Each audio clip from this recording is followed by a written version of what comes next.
been called the Venice of the North. Many travelers have called it the most beautiful city in the world.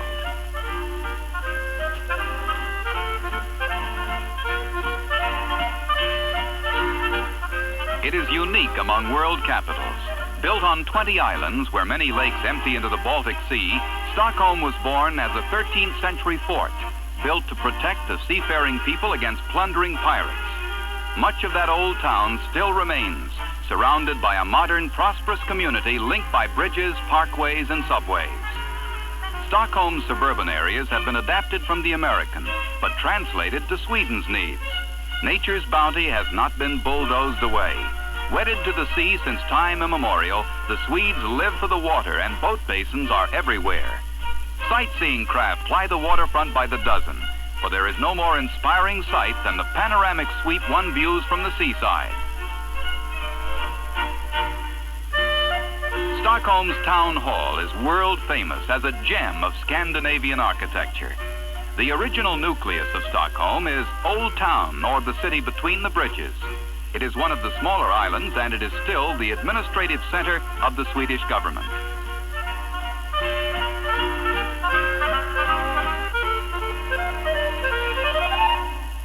Riddarholm Church is the burial place of Swedish kings and national heroes. Built by the Franciscans, it is preserved as a perfect example of medieval religious art.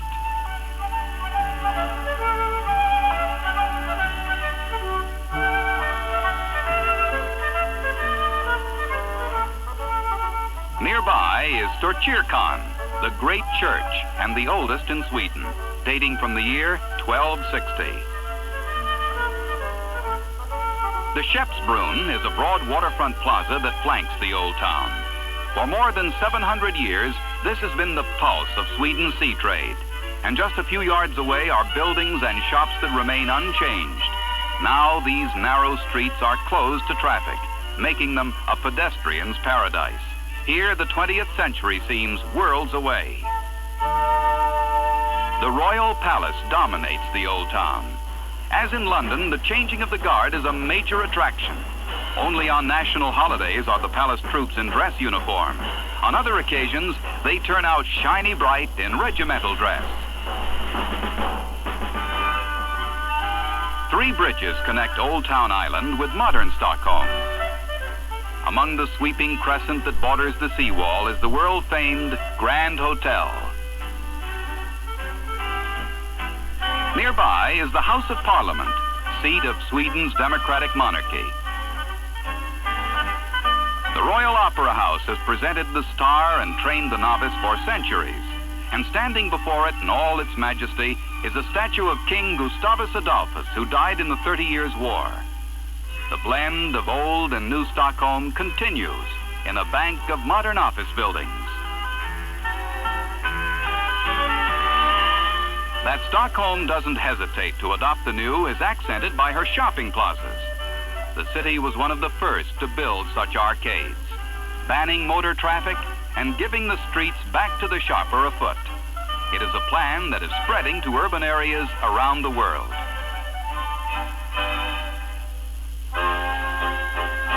Shopping is a leisurely affair in Stockholm, and the shops are crammed with fine Swedish goods, made by craftsmen noted for their impeccable work in fashioning jewelry, silverware, stainless steel table settings, and of course, modern furniture.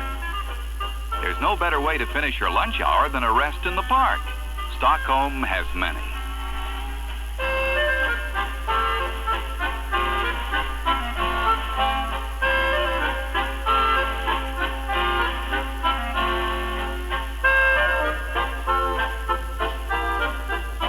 Where in the world have you seen these characters before? This group in Kungsträdgården, or King's Garden, is probably plying their favorite outdoor sport, organizing to protest something or other.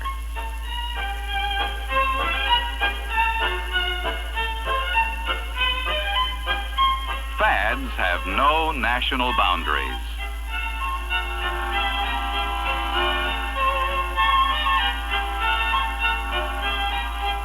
The open-air stalls in the square before the concert hall are called the Haymarket, and for centuries, fruits, flowers, and produce have been sold here.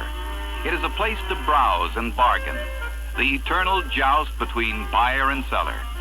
With short summers in this northern latitude, flowers are especially prized, and any bloom finds a ready market.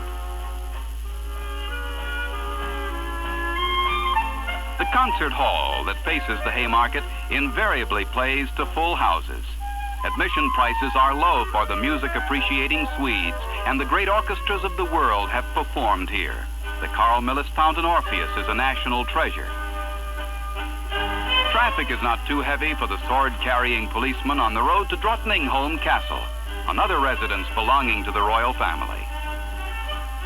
In democratic Sweden, the grounds of Drottningholm Castle are open to the public, who are privileged to wander through gardens that were inspired by those at Versailles. In these days of vanishing royalty, a visit to Drottningholm offers a rare experience. Nowhere can you find the playground like Stockholm's Skansen. It has concerts, folk dancing, museums, open-air restaurants and coffee shops, working farms and castles, zoos and churches. You can dine on pressed duck or an American hot dog.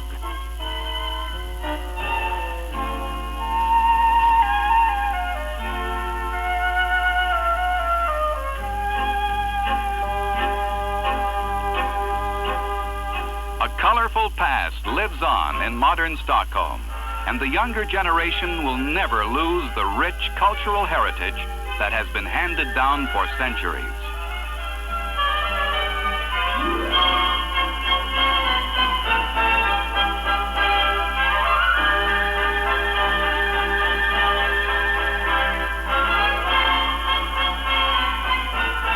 Stockholm is a city that offers the visitor a Scandinavian blend of the old and the new, the serious and the gay. It is the sparkling jewel of the Baltic.